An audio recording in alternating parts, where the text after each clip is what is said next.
Estamos en contacto telefónico con Sergio Palazzo, precandidato a diputado nacional por la provincia de Buenos Aires en la lista del oficialismo y además secretario general de la bancaria. Buen día, Palazzo, ¿cómo le va? Luciana Glesser y Sebastián Premisi, los saludamos. Hola, ¿cómo andan? Buen día. Un saludo a todos en el estudio y un saludo para toda la audiencia.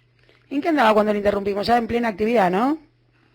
Que en plena actividad no tanto, tenemos un acto ahora el 3 de febrero enseguida, así que estaba justo haciendo lo que vos decías de las tostadas y todo eso, estaba haciendo unos bizcochitos de grasa tostados. Qué rico, qué rico. Mande, por favor. Viene ese desayuno. Sergio, tema de la semana, la reducción, ¿no?, de la jornada laboral promovida y también resistida por actores dentro y fuera del gobierno, y me voy a referir particularmente a las declaraciones de Culfas, ¿no?, frente a esto. Sí, bueno, el tema oportunamente lo hablé porque es un tema a tratar en el Parlamento, más allá de que se necesita apoyo de todos los sectores.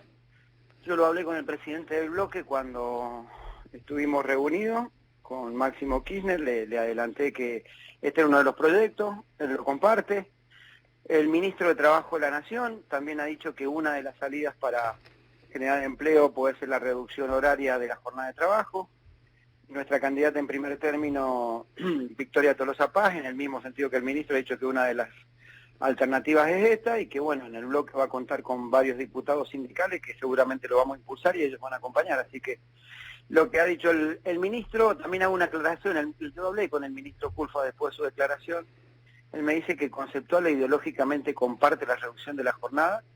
También me dijo que cree que es uno de los generadores de empleo, pero que él cree que no es el momento ahora en el marco de la pandemia, sino que hay que discutirlo más adelante. Pero no tiene una visión contraria a la reducción, sino es la temporalidad en la que se plantea. Yo en eso no tengo la misma opinión que él y creo que no está vedado ningún debate y además tranquilamente puede salir un proyecto que sea gradual la disminución de la jornada, así que será motivo de discusión en el Parlamento. ¿Cómo serían los pasos, digamos, para pensar que la reducción de la jornada laboral generaría la posibilidad de formalizar puestos de trabajo o crear puestos de trabajo? ¿Cómo sería la proyección?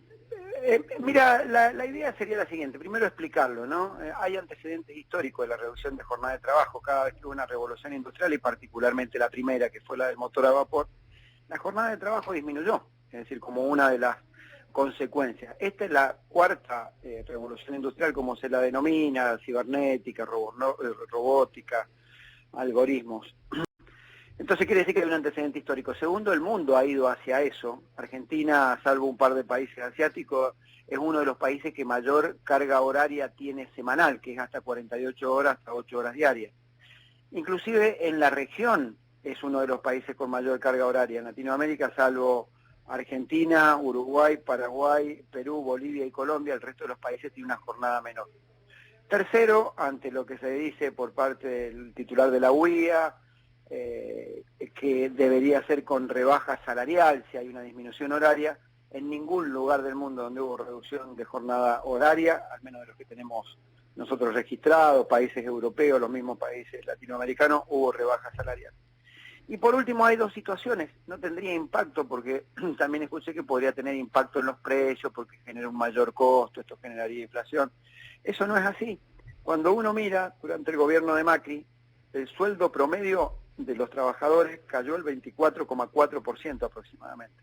Quiere decir que ese costo laboral que debería impactar no va a impactar. En todo caso, ellos durante 4 años, el sector empresario se apropió de dinero que era del trabajador para preservar su poder adquisitivo, es decir, aumentó su tasa de rentabilidad, lo que tiene que volver a tener es su tasa de rentabilidad normal y devolverla a los trabajadores, o en plata o en beneficio de una reducción de jornada. Y por último, tampoco debería tener un impacto económico porque hay un avance, un impacto tecnológico que ha mejorado la productividad por trabajador. Yo siempre doy el ejemplo en mi actividad, nosotros entre el lustro del 2000 al 2005 administrábamos 317 cuentas de depósito y de crédito cada bancario, y hoy lo hacemos en casi 1.200, quiere decir que creció 3 veces la productividad, con igual cantidad de trabajadores y con salarios constantes a nivel de la inflación. Entonces hubo un crecimiento de rentabilidad por eso, un crecimiento de rentabilidad por la caída del poder adquisitivo del salario en el gobierno de Macri, ya debería estar pago el costo o absorber el costo que significaría disminuir la jornada. Por esos motivos creo que tiene que ser. En los países donde se efectuó ha ido de 1 a 4 años variando el modo de implementación, por ejemplo, para llegar a 6 horas en algunos países, ¿no? Así que me parece que las condiciones están dadas y el debate se tiene que dar. Y no es la única forma de generar empleo, es una más. Esto también lo aclaro, porque pareciera ser que es el único debate. No, nosotros ponemos en debate esto como uno de los factores más que se necesita para generar empleo. Bueno, uno de los temas donde se viene generando cierta atención, al menos de los discursos, es, bueno, si hay que crecer para distribuir, y no, acá en este programa lo estamos marcando mucho, o distribuir la riqueza para crecer como país. ¿Cuál es su opinión? Está claro que el concepto más lógico y natural sería generar la riqueza y distribuirla, ¿no? Ahora, ¿cómo se genera la riqueza? Y se genera generando empleo. Si el sector empresario sigue expulsando mano de obra por diversos motivos, por baja de costo, por impacto tecnológico, va a llegar un momento que esa riqueza tampoco se va a generar, poniéndome en la lógica de pensamiento del sector empresario, ¿no? Esto de primero generamos y después derramamos, o después repartimos. Si fuera bajo esos conceptos, se van a quedar sin consumidores. Díganme ustedes qué hacen con todos los trabajadores que producto del impacto tecnológico pueden quedar afuera del circuito laboral. ¿Qué hacen con todos ellos? No van a consumir, ellos vivimos todos en un mundo capitalista y ellos hacen una adscripción casi fuerte del capitalismo. ¿Qué capitalismo va a haber si no hay gente que consuma? ¿Qué hacen con los millones de trabajadores que pueden quedar fuera del circuito laboral, por ejemplo, con el impacto tecnológico?